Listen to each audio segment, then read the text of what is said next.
بسم الله الرحمن الرحيم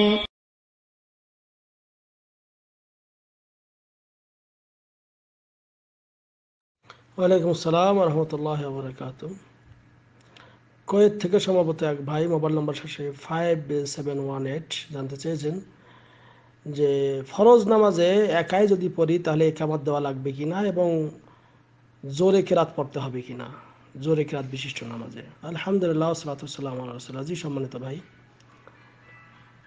ইকামাতুস সালাহ যেটা, সেটা আজান ইকামা। আজানটা হলো মানুষদেরকে এই সংবাদ দেওয়া যে নামাজের সময় প্রবেশ করেছে, আর একামত হলো উপস্থিত জনগণকে এই ঘোষণা দেয়া যে এখন জামাত কায়েম হচ্ছে। এই জন্য করে ফরজ নামাজে অবশ্যই আজান এবং একামত হতে হয়। আর ইকামতুস সালাহ ইন্নামা তাজিবু আলা জামাআতির রিজাল, অর্থাৎ জামাতবদ্ধভাবে পুরুষরা যখন নামাজ পড়বে তখন তাদের জন্য ওয়াজিব হলো এই নামাজের ইকামত দেওয়া। হাত্তা রজুলুল মুনফারিদ ইযা সাল্লা মুনফারিদান, অনুরূপভাবে যদি কেউ একাও নামাজ পড়ে তার জন্য এই ইকামত দেওয়াটা তার জন্য ওয়াজিব। তবে ফাইনাল ইকামা লা তাজিব আলাইহি, ইকামত দেওয়া ওই ব্যক্তির জন্য ওয়াজিব নয় যে ব্যক্তি একাই নামাজ পড়ে, কিন্তু ওয়াইন আকামা ফাহুয়া আফদাল, সে যদি ইকামত দিয়ে পড়ে সেটা তার জন্য উত্তম। ওয়াইন লাম ইউকিম ফালা হারাজা আলাইহি, আর যদি সে ইকামত না দিয়ে নামাজ পড়ে ফেলে তাহলে কোনো অসুবিধা নেই। এই কথাগুলি বলেছেন শেখ মোহাম্মদ বিন সালেহ আল উসাইমিন রাহিমাহুল্লাহ। ফাতাওয়া মজমু ও ফাতাওয়ার রাসাইল, শেখ মোহাম্মদ বিন সালেহ আল উসাইমিন দ্বিতীয় খণ্ডে মানে 12তম খণ্ডে এই কথাগুলি এই ফতোয়ার মধ্যে উল্লেখ রয়েছে। কাজেই এখান থেকে আমরা যেটা বুঝতে পারলাম, যদি জামাতবদ্ধভাবে নামাজ পড়েন তখন অবশ্যই ইকামত দিতে হবে, আর যদি একাই নামাজ পড়েন ইকামত না দিলেও চলবে, কোনো সমস্যা নেই। তবে যদি ইকামত দিয়ে নামাজ পড়েন এটা হলো উত্তম এবং ভালো, এটি হলো উত্তম এবং ভালো এবং শ্রেষ্ঠ।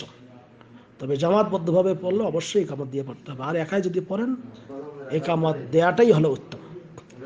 অনুরূপভাবে যে সমস্ত নামাজ জোরে কেরাত পড়া হয় সেইগুলো নামাজে জোরে কেরাত পড়বেন। যেমন ফজরের নামাজ হলে একটু জোরে পড়বেন, যদি জামাত না পড়েন একাও পড়েন তাহলে এমন জোরে পড়বেন যাতে নিজে নিজে শুনতে পাইতেছেন এরকম। মাগরিবের প্রথম 2 রাকাতে, ইশার প্রথম 2 রাকাতে একটু জোরে জোরে পড়বেন। আর যদি আপনি আস্তে বলেন তো নামাজ হয়ে যাবে, কিন্তু উত্তম হলো যেভাবে নবী করিম সাল্লাল্লাহু আলাইহি ওয়াসাল্লাম পড়েছেন এভাবে একটু একটু জোরে পড়া। এ ব্যাপারে আরো হাদিসে রয়েছে যে নবী করিম সাল্লাল্লাহু আলাইহি ওয়াসাল্লাম একদা বলেছিলেন যে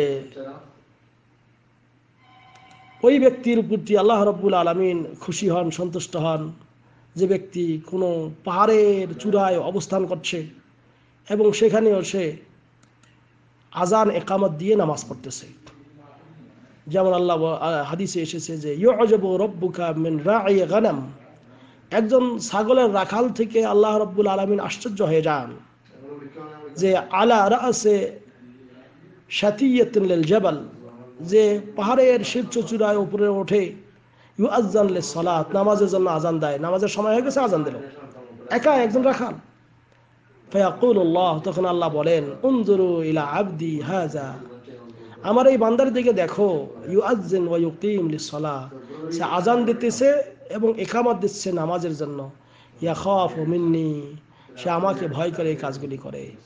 কাদ গফারতু লি আবদি, তোমরা সাক্ষী থাকো আমি আমার বান্দাকে মাফ করে দিলাম, ও আদখালতুহুল জান্নাহ, আমি তাকে জান্নাতে প্রবেশ করালাম। উকবা বিন আমির থেকে এই হাদিস সহিহ সনদে বর্ণিত রয়েছে। কাজেই এই হাদিসটিও এই শেখ মোহাম্মদ বিন সালেহ আল উসাইমিনের এই ফতোয়া গ্রন্থের মধ্যে উল্লেখ রয়েছে, 12তম ফতোয়া গ্রন্থে। কাজে এখান থেকে যেগুলো বোঝা গেল সেটা হলো যে একাই নামাজ পড়লেও ইকামত দেওয়াটাই হলো কি উত্তম এবং শ্রেষ্ঠ। আশা করি ক্লিয়ার হয়েছে। হাযা আল্লাহু আ'লাম বিস-সাওয়াব, সাল্লাল্লাহু আলা নবিয়িনা মুহাম্মদ। আসসালামু আলাইকুম ওয়া রাহমাতুল্লাহ।